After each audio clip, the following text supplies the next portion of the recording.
ज्योतिष चक्रानुसार जन्म कुंडली में जो ग्रह दूसरा, पाँचवा, नौवां, एकादश, इन स्थानों में जो ग्रह जैसे बैठा है और अशुभ ग्रह के बैठने से धन के आगम में कोई दिक्कत नहीं पैदा होता, लेकिन शुभ ग्रह के बैठने से धन आगम में इसमें व्यवधान पैदा हो जाता है। उसको बहुत कुछ से देखा जाता है, स्थिति, मित्र, विराम भाव, बहुत कुछ से देखा जाता है। यदि कहीं जन्म कुंडली के अनुसार आर्थिक स्थिति खराब हो जाए तो उस समय में कभी भी जो है सो अनुचित मार्ग न ढूंढें।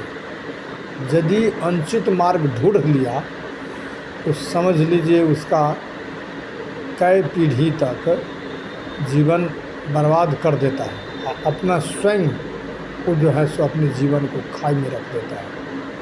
इसीलिए अपने मन पर काबू करें और धर्म का मार्ग ढूंढें, धर्माचरण करें, क्योंकि कहा गया है धर्मेण हन्यते व्याधिर धर्मेण शुभधागरा धर्मेण हन्यते शत्रु यतो धर्मस्ततो जयः। धर्म के कारण ही अर्थ में परिवर्तन होता है और विद्या में भी परिवर्तन, सुख सौमनस्यता में परिवर्तन, जितना देखते हैं सारे कर्म में परिवर्तन वो ला सकता है। लेकिन यदि अधर्म का मार्ग ढूंढ लिए तो उस पथ पर यदि पाँव रख दिए, चलना आरंभ कर दिए, तो समझ लीजिए आपको ब्रह्मा भी नहीं बचा सकते और किसी अन्य का तो अलग बात है।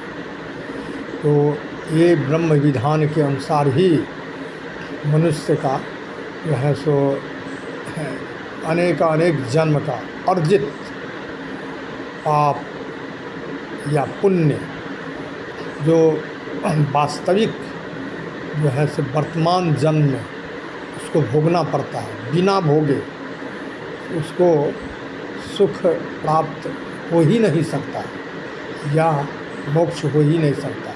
इसीलिए तो मोक्ष प्राप्त करने के लिए सुदामा ने अपने अन्य जन्म का इतने प्रायश्चित भोगे, दर दर ठोकर खाए और तत्पश्चात जब सारे पाप धुल गए तब फिर भगवान के कृष्ण के अनुकंपा से उनको ऐसा सुख मिल गया जो स्वर्ग में भी वैसा उपलब्ध नहीं है।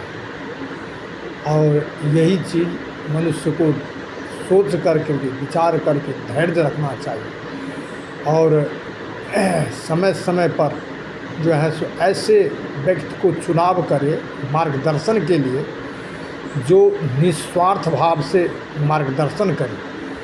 ऐसे स्वार्थी को न चुने जो स्वार्थी जो है सो भटका करके किसी दूसरे तीसरे ओर ले जाए और नाना प्रकार के वो माया से लिप्त जो है सो उनको बर्बाद कर दे, ऐसे जगह न जाएं। इसीलिए कहा गया है लोग ज़्यादातर लोग इसी देखते हैं जो यूट्यूब चैनल वगैरह रंग बिरंग के जितना जो खुल गए हैं, ज़्यादातर लोग अपना ही स्वार्थ भाव से जो जितने भाषण हो, प्रवचन हो, ध्यान हो, जितना जो है तो उसमें स्वार्थ का परिवेश रहता ही है।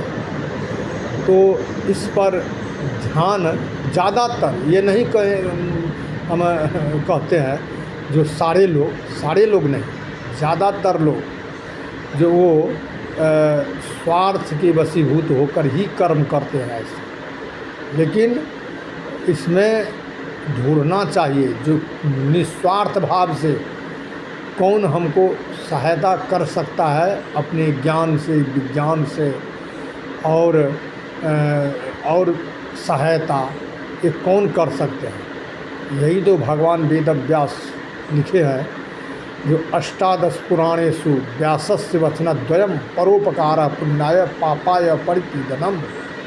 यानी इसका भावार्थ यह है, जो आज हम किए कल आप किए, ये तो उपकार हो गया, और आज हम किए कल आपसे हम उपकार नहीं लिए, और वैसे आपको हम उपकार किए, तो वो उपकार परोपकार में बदल जाता है। आप परस्पर किए तो उपकार ही रहता है। तो प्रधानता है परोपकार का। लेकिन अभी का समय में जो रखिए लाख में 10-20 छोड़ करके जितने हैं सब जो है सो उपकार ही करते हैं, परोपकार बहुत कम लोग करते हैं। तो अब हम अपने वाणी को विराम देते हैं।